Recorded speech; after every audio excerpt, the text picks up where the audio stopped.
ये कहानी रामपुर की एक छोटे से गांव की है। रामपुर के लोग साधारण जीवन जीते हैं। यहाँ के लोग किसानी किया करते थे, खेती के लिए बारिश पर निर्भर रहते थे। इसी गांव में कमल नामक किसान रहता था। कमल बहुत ईमानदार और मेहनती था, लेकिन वह अपनी किस्मत को पूछता रहता था। उसे भी क्यों ना, वह बहुत मेहनत करता था, परंतु उसकी फसल कभी समय पर नहीं पकती थी, और जब पकती तब बारिश या सूखा की वजह से बर्बाद हो जाती है। कहानी उसकी है। एक दिन इसी तरह कमल काम करने के लिए अपने खेत पर पहुंच जाता है। कमल के पास एक छोटी सी जमीन थी जो कल बगल से दूसरों के खेतों से गिरी हुई थी। कमल जब अपने खेत पर पहुंचता है तो देखा है कि उसके खेत के अगल बगल के खेत पर काम करने कोई भी नहीं आया है।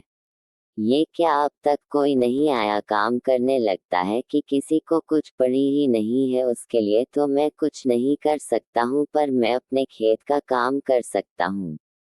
फिर वो कुदाल लेकर अपना काम करने लगता है। काम करते करते सुबह से शाम हो जाती है, पर कमल अपने काम करने में इतना व्यस्त था कि उस समय का पता ही नहीं लगता है। तभी कुछ देर में उसकी पत्नी उसके लिए खाना लेकर आती है। सुनते हो जी, आओ खाना खा लो। कोमल की आवाज सुनकर पता चलता है कि दोपहर हो गई है। अरे ये क्या, दोपहर हो गई? समय का तो पता ही नहीं चला। चलो अब कोमल, खाना खाकर कुछ देर बाद आराम करके फिर काम करूंगा। कोमल के साथ खेत के पास वाले पेड़ के नीचे बैठकर खाना खाने लगता है। क्या हुआ जी, लगता है कि आज ज्यादा ही थक गए हो। हाँ, आज सुबह से ही काम करते करते कब दोपहर हो गई पता ही नहीं चला। तो आपने थोड़ी देर आराम क्यों नहीं किया? मैं क्या करता, अगल बगल के खेत पर काम करने कोई भी नहीं आया, इसीलिए मुझे लगा कि अभी दोपहर होने में समय है। वो तो तुम आए तो पता चला कि दोपहर हो गई है। क्या हुआ, अब तक कोई क्यों नहीं आया काम करने खेतों पर? वही तो इन लोगों का सही है, जब मन करता है तब आते हैं, जब मन नहीं करता तो नहीं आते हैं। एक मैं हूँ जो इतनी मेहनत करता हूँ, पर न जाने कैसी किस्मत है मेरी जो कोई ना कोई बहाने से मेरी फसल बर्बाद कर ही देती है। आप इतना परेशान क्यों हो रहे हो? आपको पता है आप बहुत मेहनत करते हो, तो बस किस्मत को क्या कोसना। आज आपकी किस्मत आपका साथ नहीं दे रही तो कल आपकी किस्मत आपका साथ जरूर देंगी। हाँ कोमल, पर ये कल पता नहीं कब आएगा जब मेरी किस्मत साथ देने लगेगी। जब मैं सोचता हूँ कि कोई परेशानी नहीं आएगी, तब कोई ना कोई बहाने से परेशानी हो जाती है। कभी कभी तो लगता है कि विधाता को भी मुझे परेशान करने में मजा आता है। आप निराश मत होइए, आप बस अपनी मेहनत पर ध्यान दीजिए। मुझे पूरा भरोसा है कि आप एक दिन मुझसे खुद ही यह कहेंगे कि मेरी किस्मत मेरा साथ देने लगी है। देखते हैं कोमल, वह दिन कब आएगा। कमल को खाना खिला के कोमल वहां से चली जाती है और कमल फिर से अपने खेतों पर काम करने लगता है। कमल अपने खेतों में काम कर ही रहा था, तभी बगल वाले खेत का मालिक अमन आता है। कमल को काम करते देखा अमन उसे आवाज लगाता है। और कमल भाई, क्या हाल है? आज कुछ जल्दी ही आ गए थे काम करने खेतों पर। जल्दी कैसे अमन भाई, दोपहर हो गई है, तुम आज कुछ ज्यादा ही देर में आए हो। हाँ भाई, आज कुछ देर में उठा था तो सोचा कि दोपहर का खाना खाकर ही जाता हूँ। पर तुम्हें क्या हुआ कमल भाई? खेत को देखकर लगता है कि सारा काम हो गया है, पर तुम्हारे चेहरे को देखकर लगता है कि अब तक काम शुरू भी नहीं हुआ है। नहीं भाई, ऐसी कोई बात नहीं है, वह बस अपनी किस्मत को लेकर थोड़ा परेशान था। कमल भाई, कब तक अपनी किस्मत को पूछते रहोगे और कब तक अपनी किस्मत के भरोसे बैठे रहोगे? अब किस्मत को कोसू नहीं तो क्या करूं? तुम तो जानते हो कि पिछले साल बाढ़ आई थी, फिर सूखा पड़ गया था। अब कुछ पार गोप नहीं है तो मंडी में दिन प्रतिदिन अनाज के दाम गिरते जा रहे हैं। भाई एक बात बताओ, हम दोनों के खेत अगल बगल में ही है, यानी जो तुम्हारे खेत में आफत आई होगी वह मेरे खेत में भी आएगी। पर मैं तो अपनी किस्मत को नहीं पूछता हूँ। हाँ, मैं भी मानता हूँ कि किस्मत का साथ बहुत जरूरी है, पर सुनो भाई, मेहनत का फल जरूर मिलता है। कभी कभी किस्मत को बदलने के लिए हमें खुद कदम उठाने पड़ते हैं। मैं कुछ समझा नहीं भाई, सब विस्तार में बताओ। कमल भाई, तुम खेती के अलावा और क्या करते हो? कमल अमन का ये प्रश्न सुन के चौंक जाता है। उसे लगा कि अमन के पास कुछ ऐसी बात है जो उसकी समस्या का समाधान कर सकती है। अमन भाई, मेरे पास खेती के अलावा और कोई काम नहीं है। मेरे पिता और दादा भी यही करते थे। पहले दादा की जमीन पिताजी को मिली थी, उसके बाद मुझे मिली है। हम हमेशा से अपनी जमीन पर ही निर्भर रहे हैं। देखो भाई, वो पहले का समय था जब खेती और किसानी से अपने घर वालों का पालन पोषण कर सकते थे, पर अब उसके अलावा भी कुछ करना होगा। अमाना भाई, खेती के अलावा क्या करम? भाई मैं तुम्हें बताऊंगा नहीं, मैं तुम्हें दिखाऊंगा। पहले तुम अपना सारा काम निपटा लो। मैं अब मेरे खेत का काम कर लेता हूँ, फिर मैं तुम्हें अपने साथ अपने घर ले जाऊंगा। ठीक है भाई, मैं अपने खेत का काम निपटा लेता हूँ।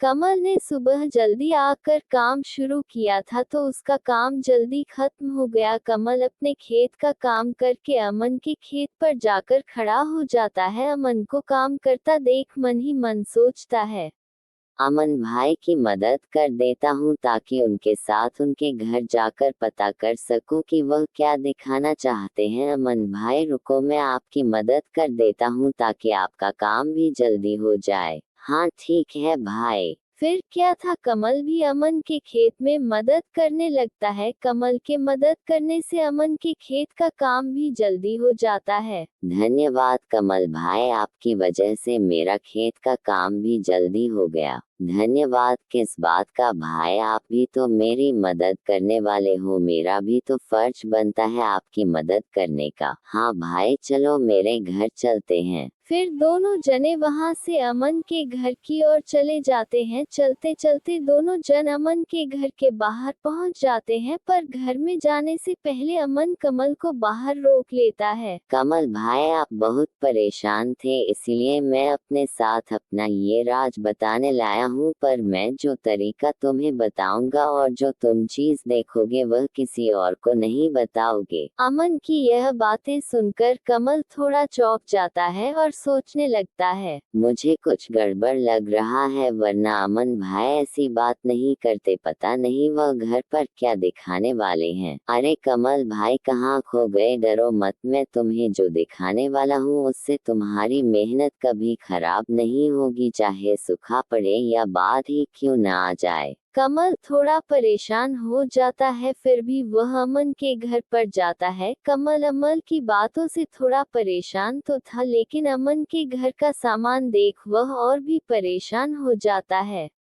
बाप रे बाप अमन भाई, इतना सारा सामान! अमन भाई, तुम्हारा घर बाहर से किसी किसान का लग रहा था, पर इसके अंदर का माहौल किसी व्यापारी का है। भाई अभी तो कुछ नहीं है, जो मैं अब तुम्हें दिखाने वाला हूँ उसे देखकर तो तुम हैरान हो जाओगे। अमन की बातें सुनकर कमल की बेचैनी और बढ़ जाती है। अमन भाई, तुम जो दिखाने लाए हो वह दिखा दो, क्योंकि मैं तुम्हारी बातें सुन सुन के बेचैन होने लगा हूँ। ठीक है भाई, मैं अभी वह सामान लेकर आता हूँ। अमन वहां से दूसरे कमरे में चला जाता है और कमल वही रुक के उसका इंतजार करने लगता है। थोड़ी देर में अमन अपने साथ एक बोरी लेकर आता है। ये क्या लाए हो भाई पेन साथा? भाई इसी में तो है वह चीज जो तुम्हारी हर समस्या को दूर कर देगी। भाई क्या है इस बोरी में? अमन बोरी को खोल के दिखा देता है। भाई ये क्या, ये तो चावल है। कमल भाई, ये कोई मामूली चावल नहीं है, ये मैंने विदेश से मंगाए हैं। भाई मैं समझा नहीं, तुमने विदेश से क्यों मंगाए हैं, और यह विदेशी चावल मेरी कैसे मदद कर सकते हैं? भाई जैसे मैंने कहा था कि यह मामूली चावल नहीं है भाई, ये जो तुम मेरे घर पर जो ये सामान देख रहे हो ये सब इसी की बदौलत से आया है। मैं कुछ नहीं समझा भाई, ये क्या जादुई चावल है। हाँ भाई, कुछ वैसा ही सोचो जैसे कि हर बार हमारी फसल किसी न किसी कारण से बर्बाद हो जाती है तो मैं क्या करता हूँ, बच्ची खुच्ची फसल में ई से मिला के भेज देता हूँ, इससे मेरा बहुत मुनाफा हो जाता है। कमल को उन चावल के दानों में कुछ गड़बड़ लगती है। अमन भाई, ये चावल के दाने कुछ हमारे चावल के दानों से अलग हैं। हाँ भाई, ये चावल के दाने उगाए नहीं जाते बल्कि बनाए जाते हैं। यानी अमाना बाइकी विधि कवाला नकली हाय। हाँ, कुछ ऐसा ही समझो। अगर हम इन चावलों को दूसरे चावलों में मिला दें तो पता नहीं चलता है कि यह नकली चावल है, इन्हें बेच के बहुत मुनाफा होता है। भाई पर ये तो गलत है, अगर कोई नकली चावल खाएगा तो वह बीमार पड़ सकता है। हाँ, उससे हमें क्या, हमें तो उसे बेच के मुनाफा मिलेगा, हम उसमें खुश हैं। हम दूसरों की क्यों सोच के हमारी फसल खराब हो जाती है और हमारे घर परिवार वाले भूखे मरते हैं तो कोई पूछने आता है तो हम क्यों दूसरों का सोच के अपना नुकसान कराए। नहीं भाई, मैं अपने फायदे के लिए दूसरों की जान से नहीं खेल सकता हूँ, भले ही मैं चाहे कितनी भी तकलीफ में क्यों ना रहूं, मैं किसी और की जान से खिलवाड़ नहीं कर सकता हूँ। कमल भाई, एक बार फिर सोच लो, यह चावल तुम्हें बहुत अमीर बन सकते हैं और तुम्हें उनके होते तुम्हें अपनी फसल की ज्यादा चिंता भी नहीं करनी होगी, जितना भी हुआ बाकी का ये संभाल लेंगे। नहीं भाई, ये काम मुझे से नहीं हो सकता है, चाहे कितना भी फायदा क्यों ना हो। ठीक है भाई, जैसा तुम्हें ठीक लगे। हाँ भाई, तो फिर मैं चलता हूँ। कमल अमन के घर से निकल जाता है, वह फिर से परेशान होकर अपने घर की तरफ निकल जाता है। चलते चलते कमल परेशान हालत में एक बड़े से पेड़ के नीचे आकर बैठ जाता है। अब क्या करूं मैं, अब अपने नसीब को कोसूं या नहीं। कुछ देर पहले लग रहा था कि मुझे कोई नहीं रहा मिल जाएगी जो मेरी किस्मत को बदल देगी, पर आखिर कब तक इस किस्मत को मैं कोस के काम होगा मेरा।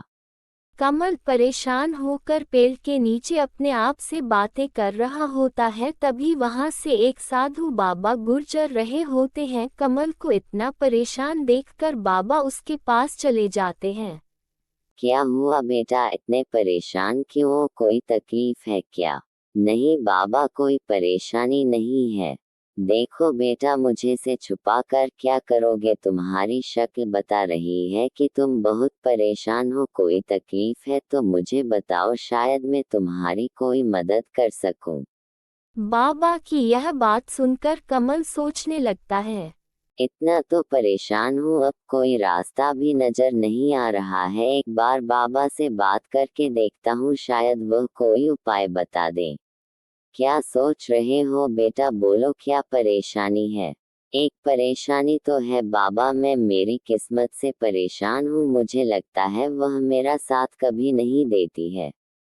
क्या हुआ बेटा, आपको ऐसा क्यों लगता है?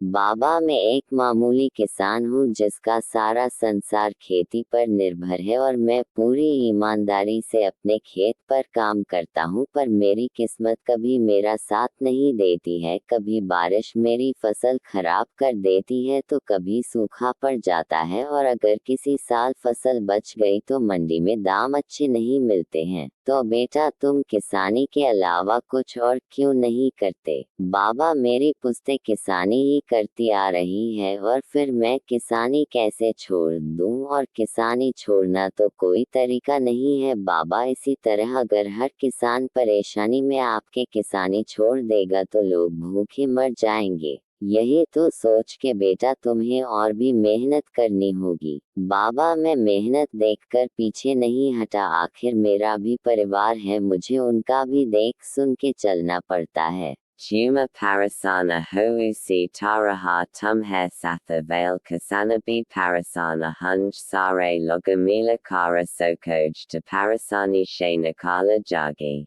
बाबा, मेरे अगल बगल वालों ने तो दूसरा रास्ता चुन भी लिया है खेती से पैसे बनाने का, तो तुम भी उनका तरीका अपना के देखो, शायद तुम्हारी समस्या की दूर हो जाए। नहीं बाबा, मैं वो रास्ता नहीं चुन सकता हूँ, मुझे वह सही नहीं लगा। क्यों बेटा, ऐसा क्या कर रहे हैं वह जो तुम्हें सही नहीं लगा? बाबा की यह बात सुन कमल सोचने लगता है। अब क्या करूं अमन भाई, वाली बात बता दूं किस तरह वह लोगों की जान के साथ खिलवाड़ कर रहे हैं, बता देता हूं, लेकिन अमन भाई का नाम नहीं लूंगा क्योंकि वह मेरी मदद ही करने की कोशिश कर रहे थे। हाँ बाबा, मेरे जान पहचान में एक किसान भाई बहुत गलत काम कर रहे हैं। क्या गलत कर रहे हैं मुझे भी बताओ। बाबा, आज सुबह मैं उनसे मिला था तो मुझे आपकी तरह परेशान देखकर उन्होंने भी मेरी मदद करने की सोची। उनका भी खेती का काम है जो हर साल कुछ न कुछ कारण से खराब हो जाता था, तो उन्होंने एक उपाय सोचा लिया है बचे कुछ अनाज के साथ पैसे कमाने का। ऐसा क्या करते हैं बचे कुछ ही अनाज का? उन्होंने विदेश से चावल मंगा लिए हैं जो अपने अनाज के दानों में मिलाकर बेच देते हैं। तो बेटा, उसमें क्या गलत है, तुम भी विदेश से मंगा लो, तुम भी बेचो। नहीं बाबा, आप शायद समझे नहीं, वह जो चावल विदेश से मंगाते हैं वह मामूली चावल नहीं है, उन्हें उगाया नहीं जाता बल्कि बनाया जाता है। कमल की यह बात सुनकर बाबा चौंक जाते हैं। क्या कहा बेटा, चावल जिन्हें उगाया नहीं जाता बल्कि बनाया जाता है, यानी वह चावल नकली है? हाँ बाबा, वो चावल नकली होते हैं और उन चावल में अपने चावल के दाने में मिला देने पर पता भी नहीं चलता कौन असली चावल है और कौन से नकली चावल है। पर बेटा, यह नकली चावल तो लोगों की जान ले सकते हैं। हाँ बाबा, इसीलिए मैंने तो वह रास्ता नहीं चुना क्योंकि मैं अपने फायदे के लिए लोगों की जान नहीं ले सकता, भले ही मुझे चाहे कितना ही परेशान क्यों न रहना पड़े। वह बेटा, क्या खूब बात कही है तुमने, अच्छा किया कि वह रास्ता नहीं चुना क्योंकि अभी तो तुम शायद फायदा हो जाता पर बाद में तुम्हें पछताना पड़ता बेटा।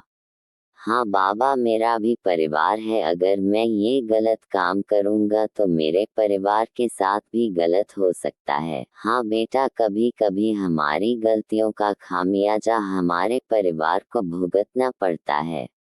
बाबा, अब आप ही बताएं कि अब मैं क्या करूं, मैं अपनी किस्मत के तारे कैसे सुधारूं, आखिर में क्या करूं, मेरा भी परिवार है, मुझे उनका भी सोचना होता है। बेटा, तुम मेरा एक काम करो, मैं तुम्हें इस समस्या से निकलने में मदद करूंगा। बोलिए बाबा, मैं क्या करूं, मैं आपके सरे काम करूंगा, आप समस्या से निकाल लीजिए। बेटा, तुम कुछ ज्यादा नहीं करना है, तुमने कहा कि तुम्हारा भी परिवार है, तुम्हें बस उनको विदेशी चावल वाली बात बतानी है, तुमने अपना सोच के मना कर दिया है पर अपने परिवार वालों से पूछा है कभी? नहीं बाबा, नहीं, किसी से भी नहीं कहा है। तो एक बार उनसे पूछ के देखो कि उनकी क्या राय है और उनका क्या कहना है, फिर तुम कल यही मिलना, मैं तुम्हारा इंतजार करूंगा। ठीक है बाबा, मैं अपनी पत्नी से पूछकर बताता हूँ, मैं कल मिलता हूँ। फिर क्या था, कमल वहां से चला जाता है। कमल अपने घर पहुंच के अपनी पत्नी को आवाज लगाता है। कोमल, मैं खेत से आ गया हूँ, जरा यहाँ आना, मुझे तुमसे कुछ जरूरी बात करनी है। कमल की आवाज सुनकर कोमल वहां आती है। बोलिए, आपने मुझे बुलाया? हाँ, मुझे तुमसे एक जरूरी बात करनी है। बोलिए, क्या बात करनी है? कोमल, तुम तो जानती हो कि खेत से हमें कोई मदद नहीं मिल रही है। हाँ, आप आज दोपहर को जो बता रहे थे वही ना? वही, लेकिन तुम्हारे जाने के बाद वहाँ मेरे एक किसान भाई आए और मुझे परेशान देख मुझे मेरी परेशानी का कारण पूछने लगे, तो मैंने सारी बात बता दी, पर गौर करने की बात यह है जो हाल मेरा था वही हाल उनका भी था, पर उन्होंने इस परेशानी से निकलने का रास्ता ढूंढ लिया है। क्या बात है, और कौन है वह, उनसे वह तरीका क्यों नहीं पूछते हो? कौन है वो मत पूछो, मान लो कि वह मेरे एक शुभ चिंतक हैं, पर समस्या बताई तो उन्होंने उससे निकलने का रास्ता तो बताया, पर वह रास्ता थोड़ा अटपटा है। अटपटा ऐसा कैसा है, जरा मुझे भी बताओ। जैसे कभी मेरी फसल बारिश से खराब हो जाती थी तो कभी सूखा पड़ जाता था, वैसे ही उनकी भी हो जाती थी, पर अब उन्होंने विदेश से चावल मंगा लिए हैं।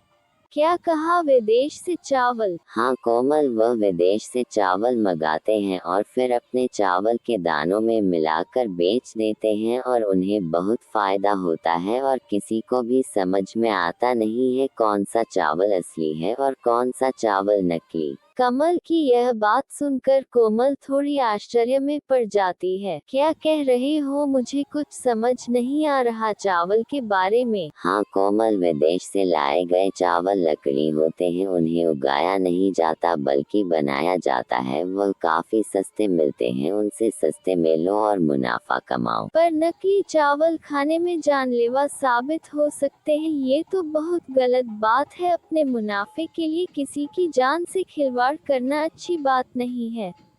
हाँ मुझे भी ये लगा था, तो मैंने सोचा कि एक बार तुम्हारी भी राय लेता हूँ, क्योंकि इस परेशानी से तुम भी तो परेशान हो। सिर्फ मेरे मना करने से अच्छा है कि एक बार तुम्हारी भी राय लेना चाहिए। नहीं जी, हम एक बार के लिए भूखे सो जाएंगे, पर किसी के साथ ऐसा धोखा करके पैसे कमाना बहुत गलत होता है। आज हम जेल से सो जाएंगे, पर कल किसी न किसी बहाने से हमें चुकाना होगा। कोमल की ऐसी बात सुन के कमल भावुक हो जाता है। वह कोमल, मुझे आज तुम पर नाज हो रहा है, क्योंकि तुम भी बिल्कुल मेरी तरह सोचती हूँ। चलिए इन बातों को छोड़िए, गलत बातों को अपने ऊपर हावी नहीं होने देना। आप और भी मेहनत कीजिए, एक आपको बहुत जल्दी ही कामयाबी मिलेगी। फिर क्या था, कोमल की ऐसी बातों में कमल का हौसला और भी बढ़ा दिया था। फिर अगली सुबह कमल बाबा से मिलने अपने घर से निकल जाता है। कमल जब वहां पहुंचता है तब बाबा वहां नहीं होते हैं और बाबा को वहां नहीं पाते थोड़ा सा मायूस हो जाता है। यह क्या, बाबा तो यहाँ नहीं है, अब कहाँ से मिलेगा मेरी परेशानी का हल। कमल अभी अपने आप से बातें कर ही रहा था, तभी बाबा अचानक से प्रकट हो जाते हैं। बाबा को अचानक से प्रकट होता देख कमल थोड़ा सा डर जाता है और अपने मन में सोचने लगता है, बाप रे बाप, ये तो कोई मायावी बाबा लगते हैं। अभी के लिए मेरा यहाँ से निकलना ही सही होगा। अरे बच्चा डरो मत, ये तो एक मेरी छोटी सी शक्ति है, मैं कोई माया भी नहीं हूँ। नहीं बाबा, मैं डरा नहीं था, बस थोड़ा सा चौंक गया था। बोलो बेटा, वह काम किया जो मैंने बोला था? हाँ बाबा, मैंने अपनी पत्नी से विदेशी चावलों की बात की और उसे ये भी बताया कि उनसे हमें बहुत फायदा होगा, पर उसकी सोच भी बिल्कुल मेरी तरह है और उसने भी यह गलत काम करने से मना कर दिया। उसने ये तक कहा कि हम एक समय के लिए भूखे भी रह सकते हैं, पर इस प्रकार का किसी के साथ धोखा नहीं कर सकते। कमल की यह बात सुन बाबा बहुत प्रसन्न होते हैं। ये तो बहुत अच्छी बात है, तुम्हारी पत्नी की सोच बिल्कुल तुम्हारी जैसी है। बाबा अब आप मुझे कोई तरीका बताएं जिससे मेरी समस्या दूर हो जाए। हाँ बेटा, मैं तुम्हारे लिए कुछ लाया हूँ जिससे तुम्हारी सारी समस्या दूर हो जाएगी। Vera Baba Kamaliko Ekapotali de Deteheim. बाबा इस पोटली में क्या है? बेटा इस पोटली में जादुई मिट्टी है, तुम बस इस मिट्टी को ले जाकर अपने खेत में छिड़क देना, फिर अपने अनाज के दाने को छिड़क देना। फिर कमल देखने पर एक बात याद रखना, मिट्टी काम छिड़कना। जब मिट्टी खत्म हो जाए तो अपने खेत की मिट्टी पोटली में भर लेना, कभी भी इस पोटली को खाली नहीं रखना। ठीक है बाबा, मैं आपकी सारी बातें याद रखेगा। तो ठीक है बाबा, मैं चलता हूँ। कमल फटाफट अपने खेत में मिट्टी चीर देता है। चलो अनाज चीर देता हूँ। कमल जल्दी जल्दी दानों को चीर देता है। चलो बाबा के अनुसार मिट्टी भी चीर दी और भी चलो अब घर चलता हूँ। कल सुबह जल्दी आकर खेत का जायजा ले लूंगा और जादुई मिट्टी का कमाल भी देख लूंगा। फिर अगली सुबह कमल अपने खेत पर पहुंच जाता है और अपने खेत की हालत देखकर चौंक जाता है। उसका खेत पूरा हरा भरा हो चुका था, उसे अपनी आंखों पर यकीन नहीं हो रहा था। आखिर बाबा बाबा की बात सच हो गई और अब जादुई मिट्टी से सारी परेशानी दूर हो जाएगी। आखिर कोमल की बात भी सही हो गई, अब किस्मत भी मेरा साथ देगी। इस तरह कमल और कोमल की नेक दिली में उनकी बदकिस्मती को बदल दिया और उन दोनों को अब अपनी किस्मत को नहीं घोषणा पड़ेगा।